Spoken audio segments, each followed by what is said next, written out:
విగ్గుగాడు అదేనండి రఘురామకృష్ణంరాజుకి బాగా అయింది అబ్బా నా మీద అయితే ఎలా పడి ఏడ్చాడో తెలుసుగా మీకు. నన్నైతే నేను జగన్మోహన్ రెడ్డికి సపోర్ట్ చేస్తున్నా వస్తే అని నన్ను ఎంత బూతులు మాట్లాడే వస్తే మీ అన్నకి ఏం తెలుసాను, మా అన్నకి ఏం తెలుసో ఇప్పుడు చూస్తున్నావుగా. మా అన్న నేను ఎంత భయపడిస్తున్నాడు మా జగనన్న దెబ్బకి బెదురుకొని నువ్వు ఈరోజు నీ ఊరికి సంక్రాంతి పండక్కి రావాలన్నా కూడా సెక్యూరిటీ కావాలని కోర్టులో కేసు వేసుకునే గతికి ఆయన స్థితికి వచ్చినావు అంటేనే నువ్వు అర్థం చేసుకో మా అన్న ఎంత పవర్ఫుల్, ఎంత భయపడుతున్నావో.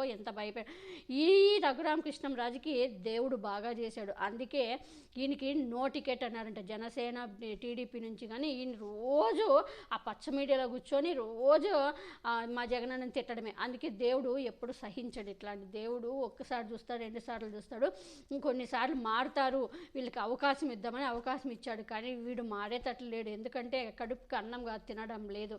చంద్రబాబు నాయుడు ఏదో తింటున్నాడు. అందుకే రోజు మా జగనన్న తిడుతూనే ఉంటాడు. ఎప్పుడు చూడు వాళ్ళని భజన చేస్తూ ఉంటాడు. అందుకే ఇప్పుడు అదే ఎవరిదైతే తింటున్నాడో వాళ్ళే ఈరోజు దొబ్బేసినారంట బయటికి. టికెట్ ఇచ్చలేదు పో అని బయటికి దొబ్బేసినారంట. అది ఇంకా బీజేపీ వచ్చింటే వీళ్ళకి పొత్తులకి ఏమైనా టికెట్ ఇచ్చేవాళ్ళేమో. బీజేపీ రాకపోయేసరికి ఇంకా వీళ్ళు జనసేన టీడీపీ పొత్తులో ఇంకా టికెట్ ఇచ్చేది లేదు అనేటట్లు బయటకు దొబ్బేశారంట. పాపం తెగ ఫీల్ అయిపోయి ఏడుస్తున్నాడంట. మరి చూడాలి ఎలా స్పందిస్తాడు దీనిపైన.